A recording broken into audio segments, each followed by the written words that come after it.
just gotta let it go. You just gotta let it go. You just gotta let it go.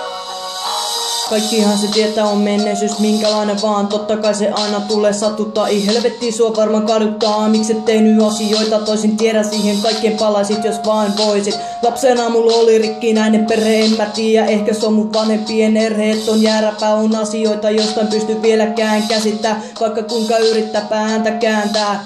Sama paska päivästä päivää, se on kestettävää, ei hätää mutsi ja faija, kyl me tullaan vielä näkemään. En mä tuu koskaan teidän vieret hävimään. Vituttaa olla samasta ajasta aina mieli haike. Nää on vaan asioita, jotka mulle liian vaikeet. En kuitenkaan purat kun teet kellekään.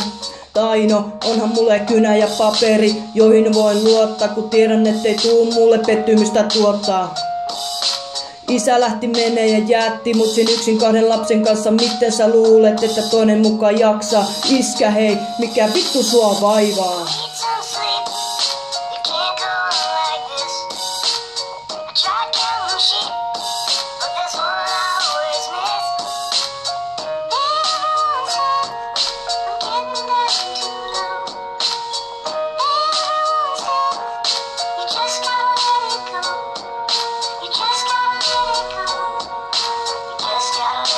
Sit taas mentiin, mutsi lähti ja jätti uusia alkulasten kotiin. Joidenkin muiden hovin olimme sen nuori, jolla oli vahvin ulkopuori. Se oli minä, joka otti kaikki iskut vastaan. Se oli minä, joka seisoi isosiskon ees. Ihan sama kuinka monta kertaa sain veitsestä.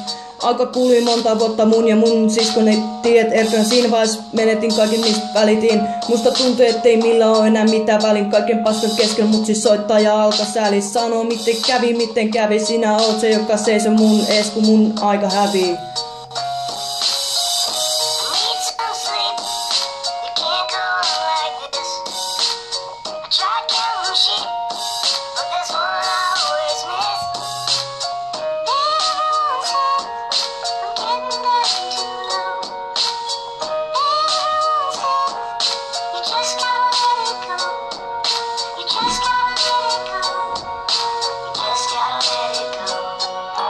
Hoho, tää paska heittää taas sama rattaa, ei kai mitään vakavaa. Voin antaa ulospäin ymmärtää jotain ihan muuta, mut mulla on paljon vielä salaisuuksia.